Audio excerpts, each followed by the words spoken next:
Já pararam para pensar como um prato de comida se transforma na energia que a gente usa o dia inteiro? Pois é um balé químico e é absolutamente fascinante. Hoje a gente vai entender quem são os dois maestros por trás de toda essa orquestra, a insulina e o glucagon. Sabe aquela sensação de pique total depois de comer? Ou então aquela fome que bate horas depois? Isso não acontece por acaso não. É uma dança hormonal super precisa rolando dentro da gente a cada segundo. Vamos mergulhar em como isso tudo funciona?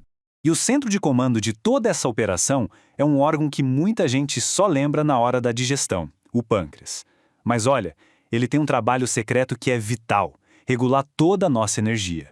O pâncreas tem basicamente dois tipos de tecido. Um deles libera sucos para ajudar na digestão, mas o nosso foco hoje é outro. São essas ilhotas, que funcionam como pequenas fábricas, liberando hormônios direto no sangue para controlar o nosso metabolismo. E se a gente olhasse bem de pertinho com um microscópio, veríamos essas estruturas incríveis, as ilhotas de Langerhans. E é aqui que estão os nossos protagonistas, as células beta que fabricam a insulina e as células alfa que produzem o glucagon. E só de olhar a proporção a gente já entende um pouco da história. As células betas produtoras de insulina são a grande maioria, mais da metade das ilhotas. Isso já é uma baita pista sobre a importância da insulina nesse sistema todo. Então vamos começar com a insulina. Dá pra gente pensar nela como o hormônio da abundância. Ela entra em cena justamente quando tem muita energia disponível, ou seja, logo depois que a gente faz uma boa refeição. Então, logo que a gente come, o corpo libera insulina. E a missão dela, qual é?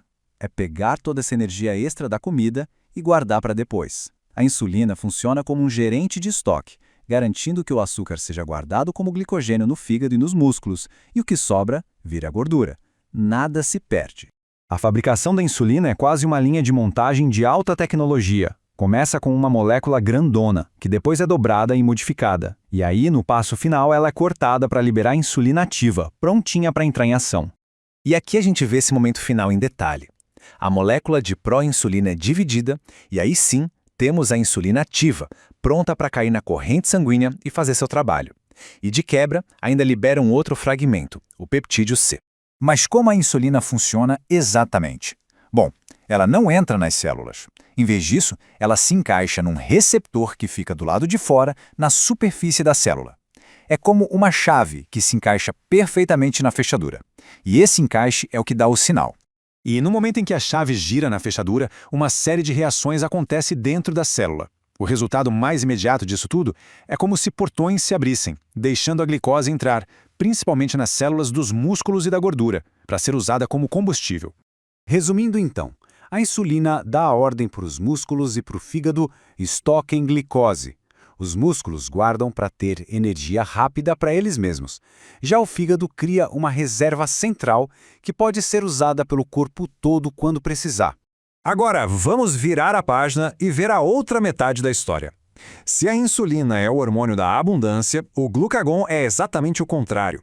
Ele é o hormônio da escassez, que age quando os níveis de energia estão lá embaixo. A oposição entre eles é perfeita. Um armazena, o outro libera. Insulina responde ao açúcar alto, o glucagon ao açúcar baixo. São literalmente os dois lados da mesma moeda, mantendo o corpo em equilíbrio constante. Então pense assim, horas depois de comer, ou se a gente fica muito tempo em jejum, o açúcar no sangue começa a cair. Aí o pâncreas manda o sinal de alerta, que é o glucagon. E a mensagem dele para o fígado é clara e direta: libere as reservas de glicose, agora. E o mais incrível do glucagon é a potência dele. É um efeito dominó poderoso. Uma única molécula consegue disparar uma reação em cadeia, uma cascata que se amplifica, fazendo o fígado liberar uma quantidade gigantesca de glicose. É a máxima eficiência em ação. Ok, agora vamos juntar as peças e ver como esses dois hormônios trabalham juntos, num balanço contínuo e super preciso para manter nossos níveis de energia estáveis o tempo todo. Esse gráfico aqui mostra essa dança de forma perfeita ao longo do dia. A linha roxa, que é a glicose, sobe depois de cada refeição. E como uma sombra, a linha verde, a insulina, sobe junto para dar conta de toda essa energia. E aqui a gente vê o outro lado da moeda. Quando a glicose sobe, o que acontece com o glucagon? Ele despenca. É um sistema de feedback perfeito.